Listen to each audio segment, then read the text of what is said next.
একদা মহানবী হযরত মুহাম্মদ সাল্লাল্লাহু আলাইহি সাল্লাম দাঁড়িয়ে আল্লাহর যথাযোগ্য প্রশংসা করলেন। অতঃপর দাজ্জালের আলোচনা করতে গিয়ে তিনি বললেন, আমি তোমাদেরকে তার ফিতনা থেকে সাবধান করছি।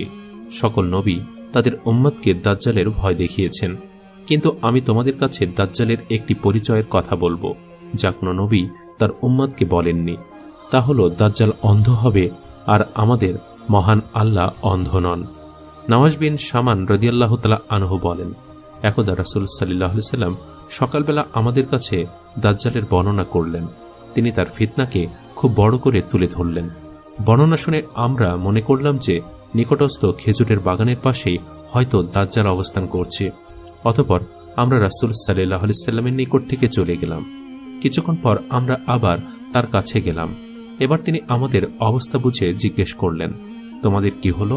আমরা বললাম, হে আল্লাহর রাসূল, আপনি যেভাবে দাজ্জালের আলোচনা